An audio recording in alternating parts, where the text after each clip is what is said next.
In this video, I'm going to walk through how to calculate the values used in a G82 drilling cycle.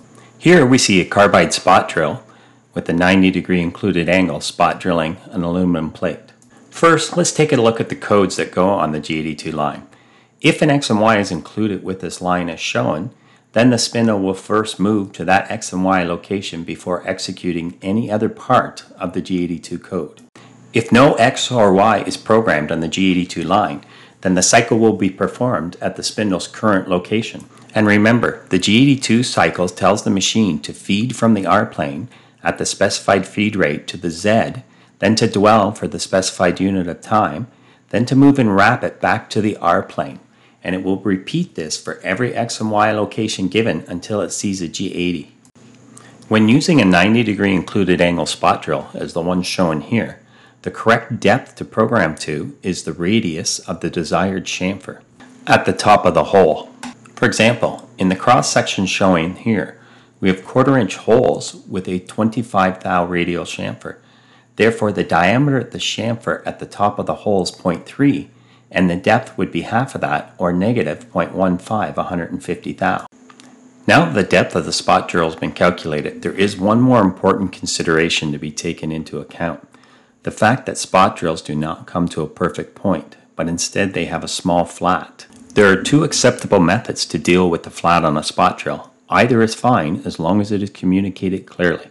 One is, for the case of my 3/4-inch spot drill, I can remove 45 thou from the program depth, so the actual depth would be negative 0.105, or I can alter the tool height offset and program the negative 150.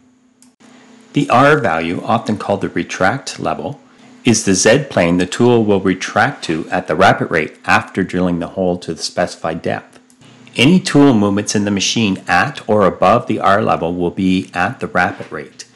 Any movement from the R level to the programmed Z level in the Z negative direction will be at the specified feed rate. P is the dwell time, which is the number of revolutions to dwell for, divided by the RPM times 60. In this case, if the RPM is 2000 and we wish to dwell for 1 revolution, when we divide 1 by 2000 and multiply by 60, we get 0.03. The dwell should never be ignored, as it performs the critical function of allowing the tool to properly clean up the bottom of the hole.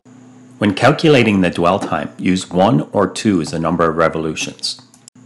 Allowing the tool to dwell too long in soft materials will introduce chatter, and in high carbon or harder materials will work harden the part.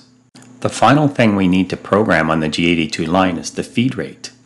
The feed rate is calculated by multiplying the RPM times the feed per tooth or chip load times the number of flutes. So in this case, with our spindle spinning at 2000 RPM, if I want a chip load of 2.5 thou per rev per tooth times 2, I get a feed of 10 inches per minute.